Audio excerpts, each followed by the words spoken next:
Hello everyone, एक बार फिर से आपका स्वागत है मेरी वीडियोस के अंदर। आज मैं जिस टॉपिक के ऊपर आपसे बात करने वाला हूँ वो हिस्ट्री से जुड़ा एक मुद्दा है। आप लोगों ने अक्सर एक आदमी का नाम सुना होगा जो कि हिस्ट्री के अंदर बड़ा ही फेमस है और उसका नाम है एडोल्फ हिटलर। जी हाँ, एक ऐसा इंसान जिसने जर्मनी के ऊपर राज किया और इनफैक्ट वो जर्मनी का था भी नहीं, उसके बावजूद भी उन्होंने जर्मनी के ऊपर हुकूमत करी।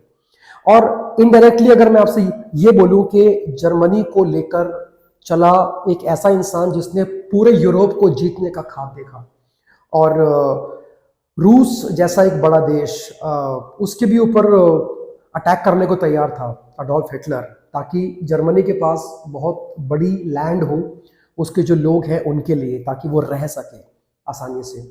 तो उसी चीज को ध्यान में रखकर जो आज की वीडियो है उसके ऊपर मैं आपसे बात कर रहा हूं।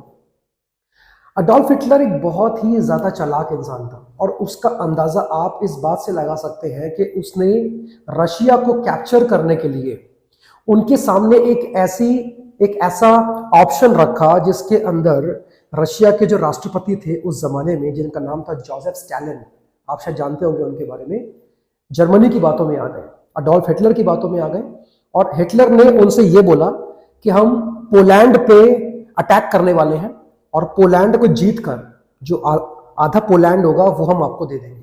ये बात बोली हिटलर ने स्टालिन से, जो कि रशिया के प्रेसिडेंट थे। अब क्योंकि रशिया की भी थी इच्छा कि पोलैंड का एक हिस्सा हमारे हिस्से में आ जाए और बिना कुछ किए जर्मनी उन पर अटैक करता और पोलैंड को हरा के आधा हिस्सा जो है पोलैंड को वो रशिया के हवाले कर देता। और इसी वजह से देखो हिटलर कितना चालाक था।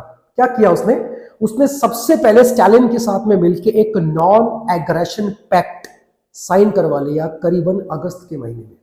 1939 का वो साल था जब ये पैक्ट इनके बीच में साइन हुआ, जिसके अंदर ये लिखा हुआ था कि जर्मनी हो या रशिया हो, कभी भी एक दूसरे की टेरिटोरियल लिमिट्स को हथियाने की कोशिश नहीं करेंगे, ना घुसने की कोशिश करेंगे, ना एनेक्स करने की कोशिश करेंगे अगले 10 सालों तक।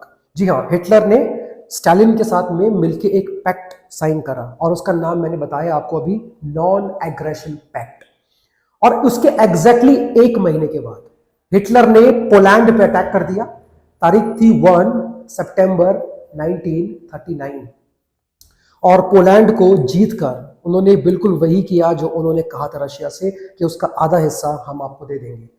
लेकिन इसमें टर्निंग पॉइंट है और टर्निंग पॉइंट यह है कि पोलैंड असल में हिटलर का टारगेट नहीं था, टारगेट था रशिया, जिससे उसने पहले ही एक पैक्ट साइन किया था। और उसके बारे में मैं आपसे आज की जो वीडियो है उसमें बात नहीं करूंगा। रशिया और हिटलर, जर्मनी एंड रशिया के बीच में जो कंट्रोवर्सी रही वो असल में क्या रही, किसी को दोस्त बना के उसके ऊपर कैसे अटैक करते हैं, कैसे उसे एनेक्स करते हैं, ये हम हिटलर से जान सकते हैं। और आप अगली जो वीडियो आएगी उसमें आप ये भी जान पाएंगे कि रशिया पे अटैक करने का फैसला हिटलर का सबसे गलत फैसला था और इसी फैसले की वजह से वो सेकेंड वर्ल्ड वॉर के अंदर हारा। अदरवाइज हिटलर उस time he was totally unstoppable, उसको डिफीट करना बहुत मुश्किल था और एक एक करके सारे देश जर्मनी से हार रहे थे, हिटलर से हार रहे थे। तो अगली वीडियो के अंदर हम बात करेंगे कि कैसे रशिया के बैकस्टैपिंग करी हिटलर ने और कैसे हिटलर सेकेंड वर्ल्ड वॉर के अंदर हारा।